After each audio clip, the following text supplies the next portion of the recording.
our politics lead, Donald Trump is the presumptive Republican presidential nominee and a candidate in transition. And his transitory stances on things such as his proposed tax plan and whether he wants an increase in the minimum wage now become a whole lot more important. Policies to eliminate the $19 trillion national debt that he has suggested in recent days, well, many economists are warning they could be cataclysmic for the global economy. Sarah Murray is in New York today. Sarah, Trump is saying that he's being misquoted and mischaracterized by the media, but his statement seemed pretty clear. He suggested renegotiating how much the U.S. would pay back its creditors, and now he's talking about at least partially solving the debt problem by printing more money. Yeah, Jake, and it's interesting talking to experts and economists to see how they're interpreting all of this. And they're essentially saying, look, it's like Donald Trump is floating proposals that might work in the business world, but these don't translate the same way when you're talking about the U.S. economy. And furthermore, they're even more baffled because they've seen Trump sort of try to moderate his comments about the debt. They've seen him moderate what he's been saying about his tax plan and go back and forth on the minimum wage. And they're just not quite sure what to make of it all.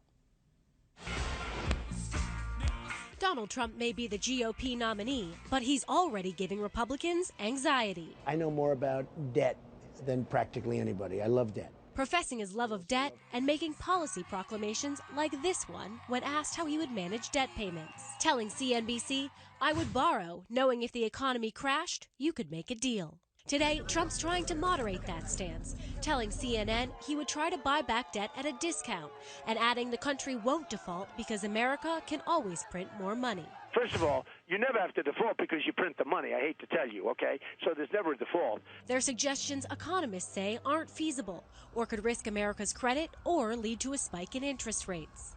Trump's also changing his tune on the minimum wage after saying wages were too high during the GOP primary.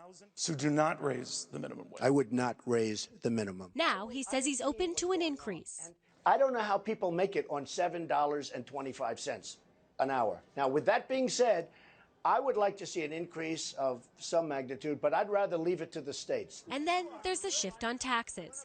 Trump saying he's willing to negotiate the steep tax cuts he's proposed for the wealthy, but insists rich Americans won't pay more than they do now. They go then and talk about like I'm giving a tax increase for the wealthy. I'm not. I said they may have to pay somewhat more than my proposal. I understand. My proposal is much less than people are paying right now. I understand. A claim that's tough to square with Trump's own suggestion that he'd pay more under his tax plan. It reduces or eliminates most of the deductions and loopholes available to special interests and to the very rich. In other words, it's going to cost me a fortune. All of this comes as Trump is still struggling to unite the party. Today, Trump passed on the chance to pile on House Speaker Paul Ryan after this comment from Sarah Palin. I think Paul Ryan is soon to be cantored as an Eric Cantor. His political career is over, but for a miracle. And while Trump's take on Republican orthodoxy may leave some in the party groaning, Saturday Night Live is already celebrating its good fortune. Does Donnie ever take a gander at the Holy Scripture? Honestly, I love all the books in the Bible. I do. They're all terrific. Corinthians Part 2.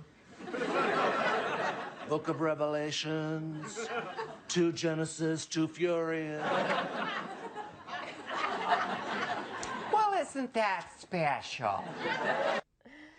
So you can see SNL already having their fun with Donald Trump as a presumptive Republican nominee. But on a more serious note, we are, of course, looking ahead to this meeting later this week between Donald Trump and Paul Ryan. And Paul Ryan told the Milwaukee Journal-Sentinel if Trump is not comfortable with him, wants him to step down as the co-chairman of the convention, he will do that. So far, Trump has not called for that to happen. So we'll see what comes out of that meeting on Thursday, Jake. All right, Sarah Murray, thanks so much.